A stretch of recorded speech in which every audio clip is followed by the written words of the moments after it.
بسم اللہ الرحمن الرحیم۔ ادارہ منہاج الرسول صلی اللہ علیہ وآلہ وسلم مدنی سے محبت کرنے والے عظیم بزرگوں، دوستوں، جوانوں، بندہ ناچیز خادم العلماء محمد نعمان قادر مصطفی، خادم ادارہ منہاج الرسول صلی اللہ علیہ وسلم مدنی سبزہ زار لاہور کی طرف سے السلام علیکم ورحمۃ اللہ وبرکاتہ۔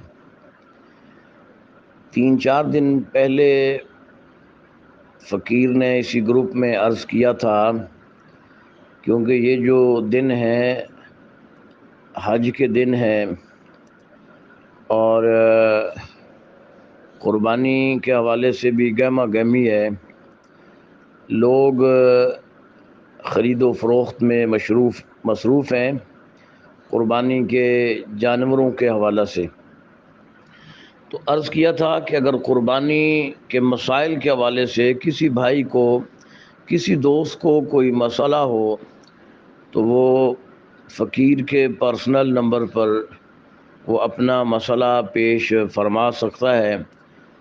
تو اللہ رب العزت کے خاص کرم، رسول کریم صلی اللہ علیہ وسلم کے نالین پاک کے تصدق سے اور بزرگوں کی، نیک بزرگوں کی شفقت اور محبت کی بدولت اس بھائی کو، اس سائل کو قرآن و حدیث کی روشنی میں تسلی بخش جواب جو ہے نا جی وہ پیش کیا جائے گا۔ تو الحمدللہ کافی دوست احباب نے اسی میسج کے حوالہ سے مسائل پوچھے اور پھر ان کو مسائل عرض بھی کر دیے گئے، ان کے جوابات۔ لیکن بالخصوص ہمارے ایک مہربان دوست ہیں، بہت محبت کرتے ہیں ہمارے ادارے سے، ہمارے ساتھ، جناب علامہ قبلہ معین الحق علوی صاحب۔ یہ سنی اتحاد کونسل کے مرکزی رہنما ہیں اور بڑے معتبر ترین، یہ ماشاءاللہ یہ اہل سنت و جماعت کے حوالے سے یہ بڑی معروف شخصیت ہیں، اور خانقاہی حوالے سے بھی بہت سارے آستانوں کے جو سجادگان ہیں ان سے یہ بڑا پیار اور محبت کرتے ہیں۔ تو انہوں نے مجھے ارشاد فرمایا، پھر حکم بھی دیا کہ آپ روزانہ کی بنیاد پہ جو چند بنیادی مسائل ہیں قربانی کے حوالے سے، وہ آپ ٹو دی پوائنٹ نا جی وہ گروپ میں ذرا، تاکہ سارے لوگ اس سے استفادہ کریں۔ آج مختصراً یہ فقیر عرض کر رہا ہے قربانی کے وجوب کے حوالے سے کون سی شرائط ہیں، یعنی قربانی کس پر واجب ہے۔ تو مختصراً یہ تمام دوست ذرا بات غور سے سنیے گا اور توجہ سے سنیے گا، تاکہ آپ کے تمام مسائل کا حل جو ہے نا اس مختصر گفتگو کے اندر یہ فقیر پیش کر رہا ہے، تاکہ سن کر آپ سب لوگ استفادہ کر سکیں۔ تو یاد رکھیے کہ قربانی کے وجوب کے حوالے سے چند شرائط ہیں، 4 یا 5، یہ ذہن نشین رکھیے تو انشاءاللہ سارا مسئلہ سمجھ میں آ جائے گا۔ سب سے پہلی شرط یہ ہے، قربانی کے لیے مسلمان ہونا شرط ہے۔ سب سے پہلی اور بنیادی شرط یہ ہے کہ وہ قربانی کرنے والا مسلمان ہو، کافروں کے لیے قربانی نہیں ہے، مسلمان ہونا شرط ہے نمبر 1۔ دوسری شرط یہ ہے کہ وہ عاقل اور بالغ، یعنی بعض تو کہتے ہیں عاقل دوسری ہے اور بالغ تیسری، لیکن بعض عاقل اور بالغ کو یعنی کہ یہ 2 جز ہیں، دونوں جز کو دوسری شرط میں شامل کرتے ہیں کہ سب سے پہلی شرط مسلمان ہونا، دوسری شرط عاقل اور بالغ ہونا۔ قربانی کے وجوب کے لیے، واجب ہونے کے لیے ضروری ہے کہ مسلمان بھی ہو، عاقل بھی ہو، یعنی عقل مند ہو۔ مجنون پر، پاگل پر، فاتر العقل پر قربانی واجب نہیں ہے، اس کے لیے قربانی جائز نہیں ہے۔ اور اسی دوسری شرط کی دوسری جز جو ہے وہ ہے بالغ ہونا، نابالغ پر قربانی واجب نہیں ہے۔ یہ جو ہمارے ہاں ایک رواج ہے نا کہ جناب ہم ہر سال اپنے بچوں کے نام پہ بھی قربانی کر دیتے ہیں، تو کیونکہ بچے نابالغ ہیں، وہ بالغ نہیں ہیں، تو قربانی کے لیے شرط یہ ہے کہ بالغ ہوں۔ ٹھیک ہے نا. اب پچھلے دنوں میں ایک دوست کو ملنے گیا یہاں بند روڈ، تو انہوں نے ہمیں کہا کہ جی ہم نے 2 ویڑے خریدے ہیں، تو صاحب زیر 7 14 قربانیاں تو ہمارے گھر کے ٹوٹل جو افراد ہیں چھوٹے بڑے ملا کے وہ 14 ہی ہیں. تو ہم نے یہ قربانیاں، میں نے پھر ان کو مسئلہ سمجھایا کہ ایسا نہیں ہوتا کہ جو بالکل بچے ہیں نابالغ ہیں ان کی طرف سے قربانی نہیں ہے. تو پھر ان کو میں نے ڈیٹیل کے ساتھ مسئلہ سمجھایا، ان کی سمجھ میں آیا. تو وہ کہہ رہے تھے ہم تو سالہ سال سے اسی طرح کر رہے ہیں، ہمیں نہ کسی نے کچھ سمجھایا نہ ہم نے سمجھنے کی کوشش کی ہے. یہ بھی بد نصیبی ہے کہ ہم مسئلے سیکھتے نہیں ہیں. دین کے حوالے سے ہم بالکل دین کو ہم نے کبھی پہلی ترجیح نہیں دی، کبھی فرسٹ پرائورٹی پہ نہیں رکھا کہ بھی دین بھی کوئی چیز ہے اور مسلمان ہیں، ہمیں فرسٹ پرائورٹی دین کو دینی چاہیے، اسلام کو دینی چاہیے. جب خاص تہوار ایام آتے ہیں تو اس کے حوالے سے ہمیں آگاہی ہونی چاہیے، شعور ہونا چاہیے، علم ہونا چاہیے. لیکن ہم نہیں سیکھتے، ہم کسی اور طرف چل پڑے، اور چیزیں بہت ساری سیکھ لیتے ہیں لیکن دین نہیں سیکھتے.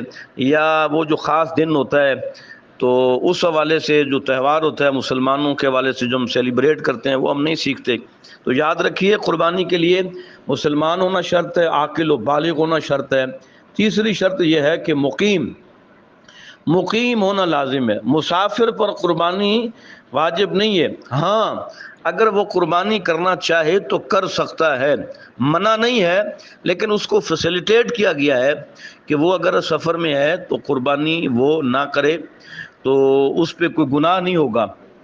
یعنی اسلام نے اس کو ایک پیکیج دیا ہے، اس کو فیسیلیٹیٹ کیا ہے کہ آپ کیونکہ سفر میں ہیں تو صاحب ذرا اگر آپ کے پاس زیادہ راہ ہے، اگر آپ اسی سے قربانی خرید کے آپ قربانی کر دیتے ہیں تو ہو سکتا ہے کوئی راستے میں آپ کو سفر میں کوئی مشکلات پیش آئیں، تو اس حوالے سے پھر آپ کے لیے مشکل ہو کہ آپ نے قربانی جو ہے نا پھر وہ سفر کرنا مشکل ہو جائے گا، کیونکہ آپ نے سارے پیسے وہ قربانی اپنا قربانی پہ لگا دیے. تو اسلام کیونکہ سلامتی کا دین ہے، اپنے ماننے والوں کو سہولت پہنچاتا ہے اور فائدہ پہنچاتا ہے. اس حوالے سے اسلام کہتا ہے کہ قربانی کے لیے ضروری ہے کہ مقیم ہونا شرط ہے.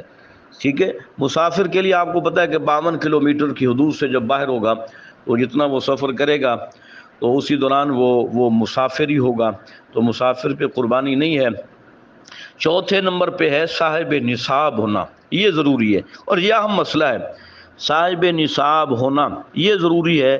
جو بھی شخص قربانی کر رہا ہے اس کے لیے لازم ہے کہ وہ صاحب نصاب ہو. اب صاحب نصاب یہ نہیں ہے کہ قربانی کرنے والا جناب سال اس پہ گزر جائے زکوٰۃ کی طرح تو پھر وہ صاحب نصاب ہوگا، نہیں. قربانی کے جو 3 دن ہیں 10 11 12، ان 3 دنوں میں اگر بندے کے پاس اتنی رقم آ جاتی ہے یعنی 52.5 تولہ چاندی کے برابر، اور تادم گفتگو جو چاندی کا ریٹ ہے مارکیٹ میں صرافہ بازار میں اس حساب سے میرا خیال ہے کوئی تقریباً 1,32,33,35,000 روپیہ بنتا ہے.